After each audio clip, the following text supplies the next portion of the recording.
Welcome to Sweethearts or Rivals, podcast number 7. 7! I'm Charla, I'm Justin. and we are Sweethearts or Rivals. That is us. We do playthroughs and reviews and such on YouTube. Yep. What are we talking about today? We're talking about the games that we played in December, or the games that we acquired in December, and half of January, because the podcast is late again. Yep. This will be December and January. Late. There we go. Yeah. All right, so the games that we have acquired? Yes. What have we acquired?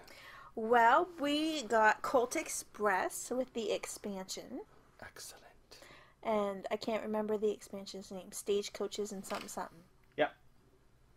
Horses and stagecoaches. And then we got Rise of Augustus. Excellent. Because we also ordered extra dice for Arcadia Quest. Yep. And we needed something extra to get free shipping.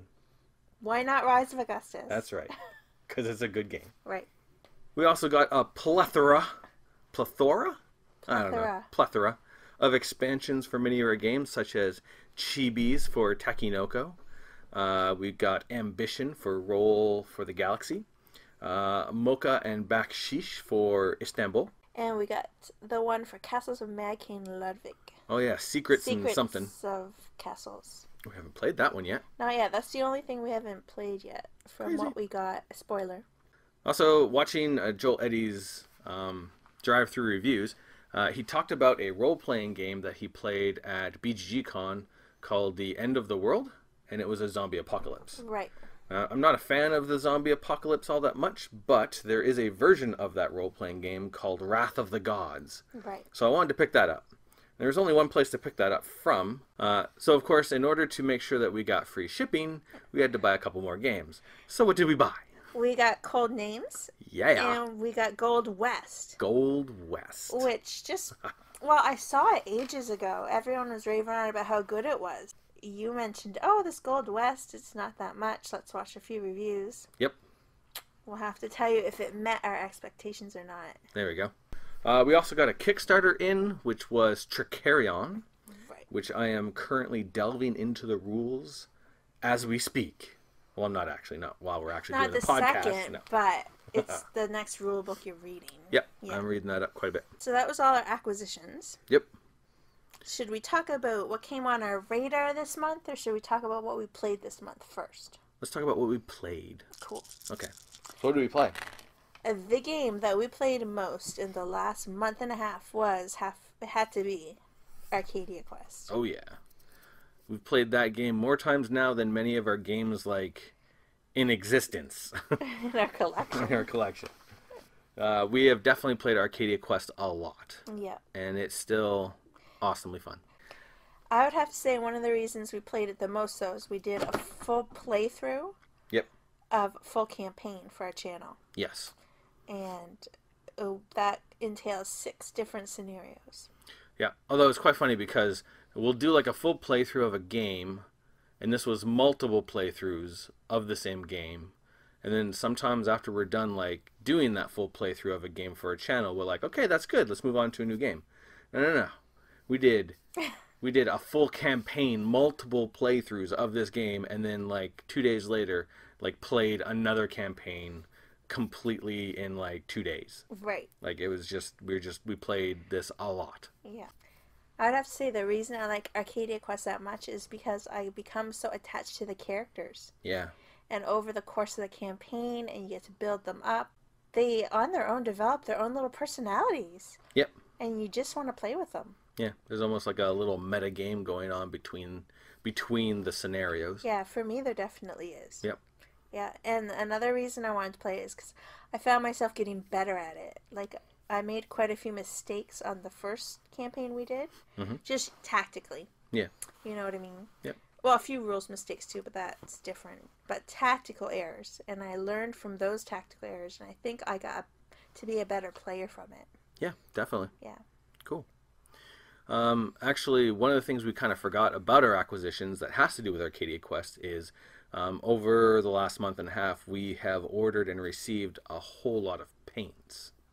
It's true. Yeah, paint supplies. We're going to be experimenting in painting the minis. We're going to do a little bit of practice on some stuff that's not quite as important to us. Right. But then after we get some practice done, when we are confident in our mini painting skills, we might be tackling Arcadia Quest. Yes. And I'd like to try to get them a little bit more pretty than tabletop ready. Yeah. I mean, they won't be tournament ready because I've never painted minis before. But still. But I want them to look starry. Yeah. Yeah. So that's going to be awesome. What else did we play? Well, we played Codenames. Yeah, that was cool. At your birthday party gathering. Yeah, had a big game day for my birthday. Sat down with a big group of people.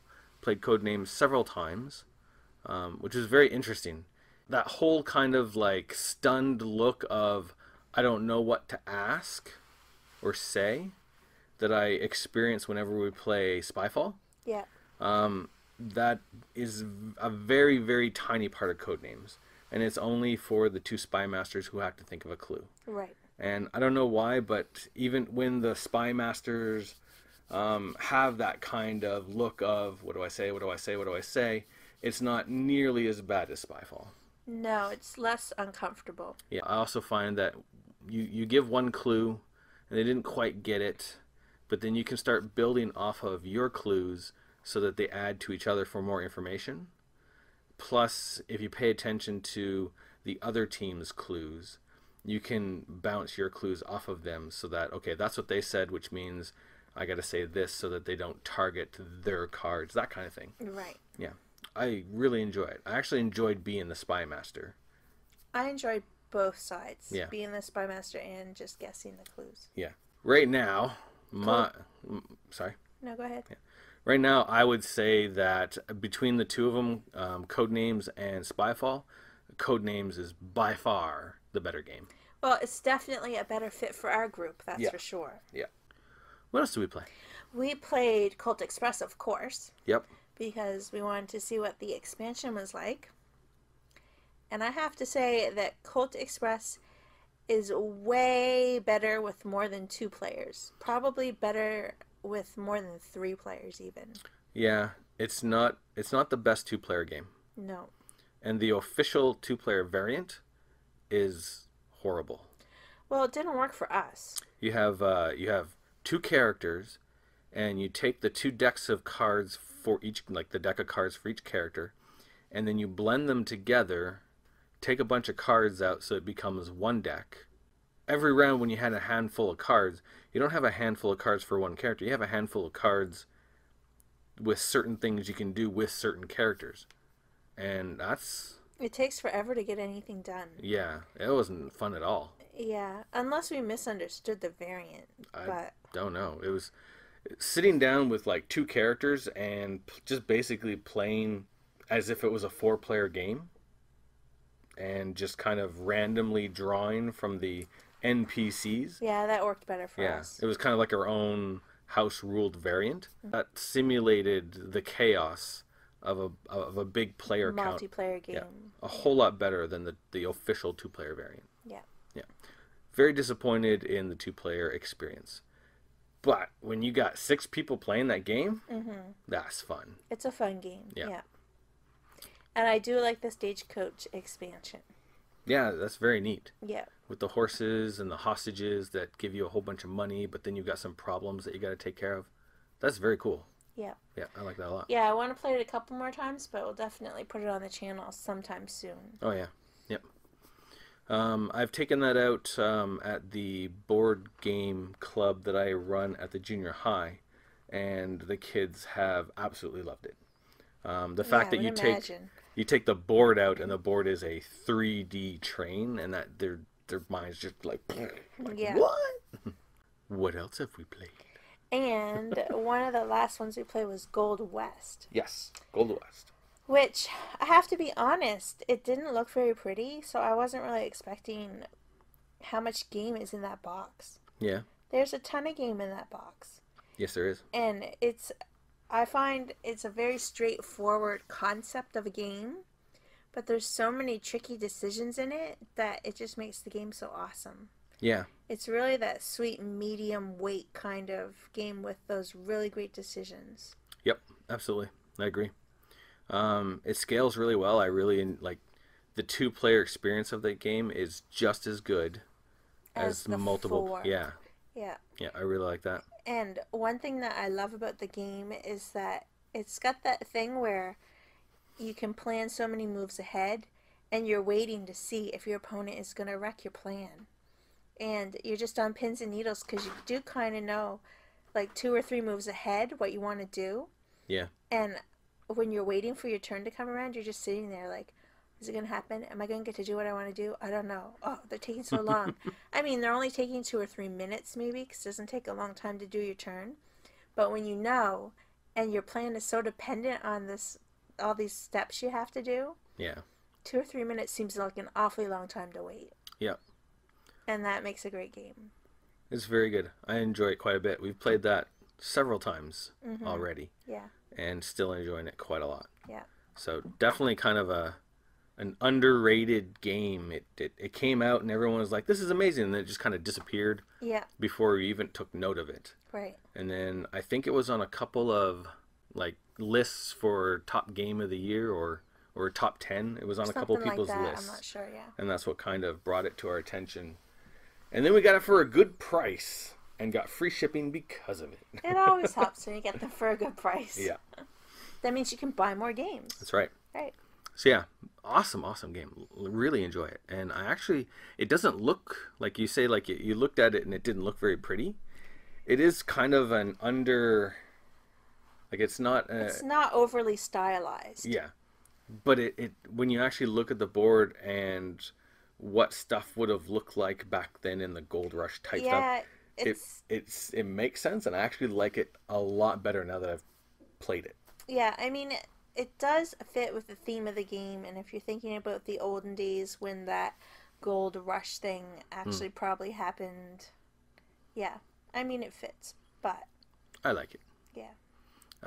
It's probably the first puzzle type board we've ever had that seems to work very well. Yeah, it's true too. Which is nice. Yeah. Well, it's nice because the modular board, they can fit any orientation. Yeah. And then you're also like drawing these things that cover each piece of the modular board randomly. Yeah. So it's a very random setup each time. Yeah, which I like a lot. And all the pieces, like the board, that's some very awesome thick cardboard. Yeah. Which makes the puzzle board work so much better. Oh yeah, it sticks together way better. Yeah. Yeah.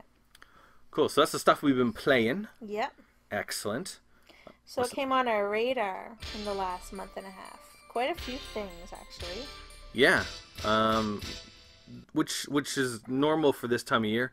Every YouTube reviewer is doing their games of the year and what they enjoyed the most, which is really helpful if you're looking for really good games. Yes. Helps bring stuff out on our radar. So some of the stuff that we've been looking at that we're interested in are... Well, let's do the big one for the year. Time Stories versus Pandemic. Yeah, that's interesting. Because Pandemic rose to the top of the Board Game Geek. In like super record time. Yeah. Yeah, they should like Guinness Book of World Records should be like contacted because that was crazy. Yeah. Yeah. It's very interesting. I would be very interested to play it, except Pandemic is not a theme or a game that really grabs my interest. No, it's if you think about the theme too much and get into the theme too much, I think just the subject matter is kind of scary for me personally. Yeah. It's just like a personal kind of obstacle thing. Like, it's not a topic I enjoy thinking about. Yeah. So why should I spend 12 to 24 games playing about it? Yeah. I guess. Yeah. But they say the experience is amazing. Yeah, the narrative that gets created, very much like how we really enjoy the narrative that gets created when we play a campaign of Arcadia Quest that draws us into the game more. The narrative that gets created with your very unique gaming experience is blowing everyone's minds. Yeah. And that is very intriguing. But at the same time, we don't have a group that we could sit down and play 12 to 24 games in a relatively short period of time. No, it would probably take us 12 to 24 months to play through the thing. Yeah. So I'm thinking if I want to put that much into a game, I would almost rather wait for a different style legacy game to come out. Something like Seafall is coming out, which is also a legacy game, Yeah, but with completely different you're theme. probably right. So just because of the how many people have enjoyed it, like just like the buzz that it's getting, it makes me more interested in legacy games, but more interested in future legacy games. That's fair. Yeah. Yeah. Now, if somebody in their area got a copy and invited us to be part of the group that played it, I would be on board Yeah, in a heartbeat. probably. Yeah, but I don't want to go through the money and time to organize it myself for that particular game. So that versus Time Stories. I'm a little bit more interested in Time Stories to start with, Yeah, just because of the setup. Like, it's a system, but then you get these modules that you get to play. yep. It sounds very interesting to me. Which is Yeah. something that a lot of people were complaining about the game. Like, you only get to play the module, like, through one time. Yeah, But, really, my argument with that is, I have a lot of games on my shelf that I have only, and I've spent that much money on those games as well, yep. that I've only played 2 or 3 times. Yeah, exactly. So, I don't see that that's a fair complaint. Especially if you get a lot out of those 2 or 3 plays. Exactly. Yeah. At first, I was a little hesitant about Time Stories because you have that kind of Eldritch Horror, Arkham Horror style play where I would like to do this, and you roll some dice. Oh, I just failed. Yes. What a waste of time.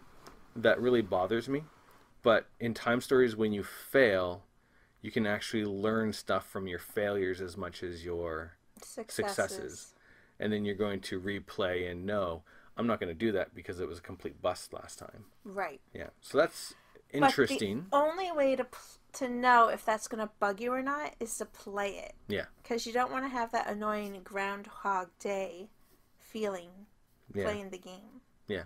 If you know what I mean. Yep. Like, it's a really cool concept, but is it going to be a really cool mechanic? Yeah. And some people say yes, and some people say no. Yeah. But still, I think it intrigues me more than Pandemic. Yeah, it does. Me too. And I think another big part of it was that grabbed my interest was when we watched Rado runs through play it. And he talked about the storytelling aspect that kind of brings it a little bit closer to a role-playing game where you do something, you get a card, you can't read the card word for word. You have to read the card and then put the card away, and then you have the option of what information you're going to tell, which makes you a storyteller. Oh yeah, you retell it in your own words. Yeah. Yeah. So that, I think that takes the game and makes it, like, brings it a step towards a role-playing game, and I think that also makes my interest a little bit higher for Time Stories. Yeah. Yeah, definitely a game I would love to do get that in a math trade. Plus, it seems like the perfect game you would find in a math trade because somebody will have played it and finished it. And maybe they don't want to play it anymore. And yeah, exactly. So perfect math trade material. It is. Yep. What else is on our radar? Well, 2 big games that we would have to probably choose one or the other. Yeah. Just because of cost. Yeah. Would be between the Gallerist or Food Chain Magnate. Whew, these are some expensive games. They are. These ones are hitting just above or just below the $100 mark, and that's a lot for a game. That should be like you expect a $100 game to be something massive like Zaya or Twilight Imperium or something like that. Well, Food Chain is an import right now, so that's got to have something to do with the price. Oh yeah. And it's going to be republished in North America, so maybe the price once it comes to North America won't be quite as high. Interesting. Maybe. I'm just saying. You never know. No, that would be very interesting to find out. Mm-hmm. Yeah, we'll keep an eye on that, see? But they're 2 very big and very heavy games. Yeah. Now, there's 2 very big differences aesthetically between the 2 games. The Gallerist, of course, is about running galleries and art. So everything having to do with the Gallerist is beautiful. Yep. For sure. Like all the graphics and everything like that. Yeah. And Food Chain Magnate is like out of the 40s or 50s style diner. Yeah. Kind of time. So it's got that classic style of art from way back then. Yeah. So it's And two the totally board different looks like a looking. prototype.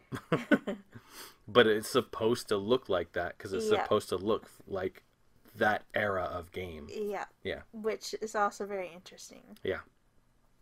But now something with Food Chain Magnate, you have the hierarchy of all the cards being available. Yeah. It's not exactly all the cards are available. There's a tree of how you can develop your workers. Yeah. So you kind of have to look at the very end of what you're aiming for and then work your way backwards. Yep. So technically not all the cards will be available. True. But they kind of are. But they kind of are. Yeah. You still need to be familiar with all the cards.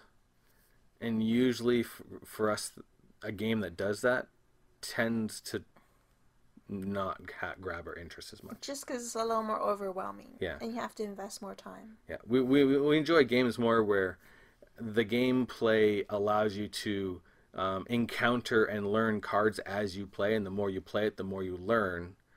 So playing it is like a learning experience. Whereas for Food Chain Magnate and games like that, you need to sit down before you play and you need to peruse all of it. But I find that's okay. The nice thing about Food Chain is that they have that little fold-out thing. That is pretty cool. So it's not like, and it's very displayed like in the tree style. Yep. So you do see the hierarchy of how it's all going to develop. Yeah. So how they laid that out is going to be very helpful for a game like that for sure. Yeah. Especially for someone like me that gets a little bit overwhelmed when all the stuff is available. Yeah. Yeah. More games that have stuff laid out like that should have something like the little hand sheet. Yeah, organization is the key. Yeah, so that you can look at that. Because a lot of games have it, a book. Yeah. But it's just everything. Like, it's not... How they organize the thing for Food Chain looks very practical and easy to follow. Yeah. Yeah. I'm reading the rules for Tricarion, and all of the magic tricks that you can learn throughout the game are always available. So they have, very similar to Food Chain Magnate, they have a little pamphlet, and every player has their own. So they can helpful. Peruse when it's not their turn. I think that's awesome. Definitely more games should do that. Yeah. Yeah.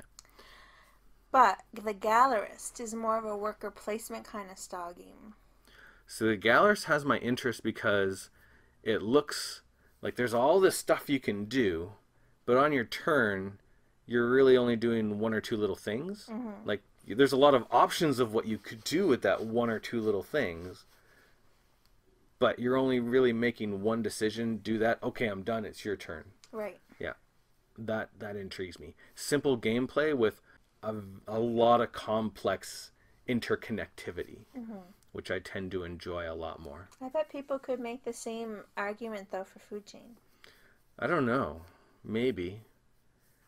The only thing with Food Chain Magnate that throws me off of it is the very passive-aggressive and somewhat aggressive tactics. Oh, I can steal your customers. Yeah, that you have to take in order to... I can basically watch you spend all this time building up this area of influence, and then I can spend some money and, like... advertise or whatever. And take over it. Yeah. Yeah, and basically benefit from all of your work while all of your hard work goes down the tubes. Well, it would be a very fine line to balance. Yeah. To make sure that you timed everything just perfectly. Exactly. Yeah. Yeah. Yeah. Which I find very interesting. It would be interesting, but I could also see it incredibly frustrating. Until you learned it. I don't know. I could see it being even frustrating after you learn it. Oh, okay. Because once you've learned it, and still a lot of the really big moves you can make in that are screwing over your buddy. Yeah, I suppose. Yeah. So I can see that being that is a turnoff for me. Yeah. I want to try them both. Yes. But we're only probably going to be able to buy one. Yeah. So stay tuned for our decision. There you go. What else are we looking at? Well, there is one that was not on my radar at all, but it's the Grand Austrian Hotel. Yeah, that looks interesting. I saw some gameplay, more than one reviewer doing that, and that is a game right up my alley. Yeah, it looks very cool. It's kind of puzzly. It's got resource management because you're filling orders, and then you've got to get the people in the right rooms, and then you're going to try to take over, like, fill your rooms in a certain pattern so you can get points for that. It's kind of pretty too. It's that Yep. cutesy kind of cartoonish art. But the only reason we haven't got it yet is very expensive as well. But I'm very interested to try that one. Cool.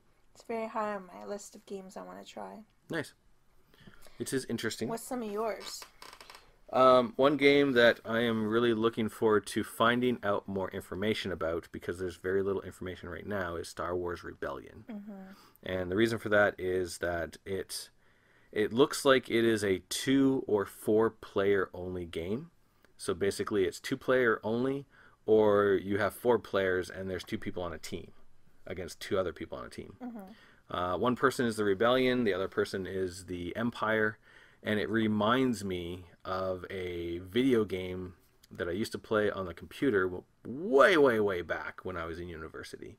And it was very much the same thing. As you had the Empire versus the Rebellion, and you had all these resource managements, and you could do diplomacy, you could go in and take over planets through military might, you could build fleets and go war against each other, and you could send your heroes on specific missions, and the heroes had a lot of power to do stuff.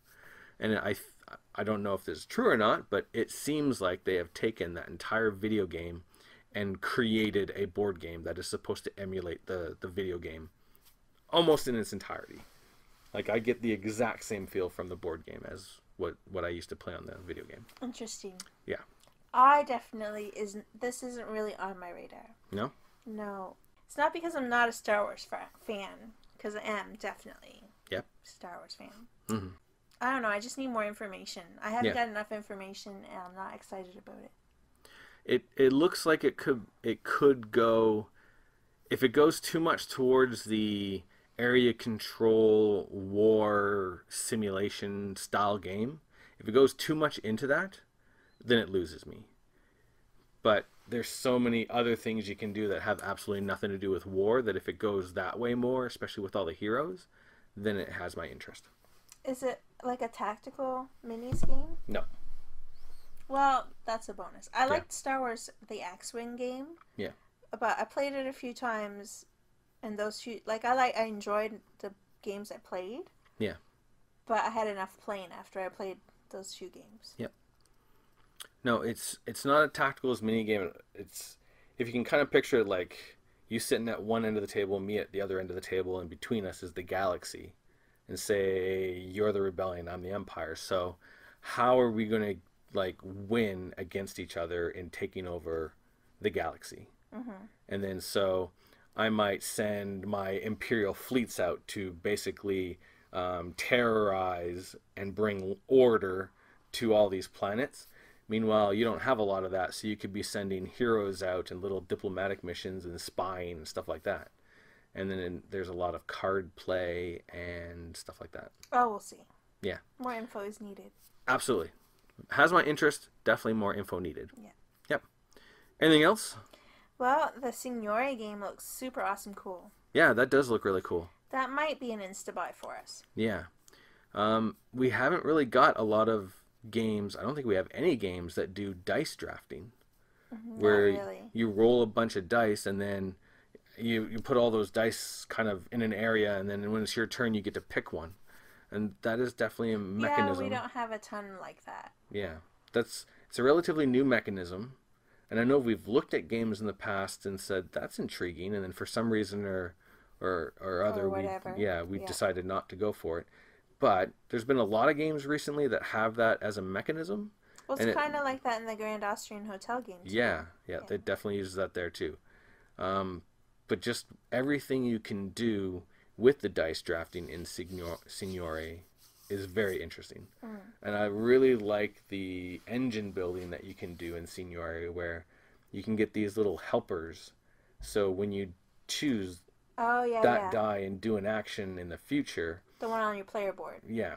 The helpers that you have built into that give you extra bonuses for taking that action. That was very intriguing to me. It looks fun. Yeah. Yeah.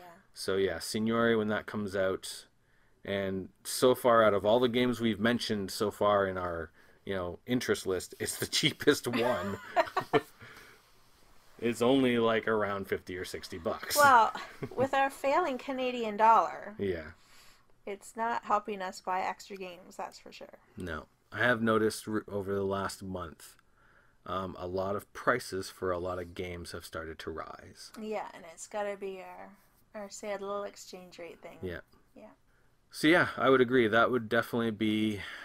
The other ones, I kind of need more information, more knowledge about a little bit before we pull the trigger. But Signore, I think if we see it, we should get it. Yeah. Yeah.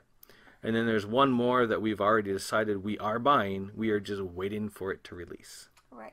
And that's Through the Ages, the new version. Edition. Yeah. Yeah. And we knew that we were going to buy the newest edition as soon as we heard it was like coming out. And so when I had the opportunity to sell our old edition, I did it immediately. Before it got flooded the market with all these old editions. Yeah. Yeah. And I don't feel guilty for that because that's like a $60, $70 game. Yeah. And I sold it for like $20. Yeah. So the guy got an amazing deal on it. But I'm actually really looking forward to that finally coming out because we haven't been able to play it for like a long time. Right.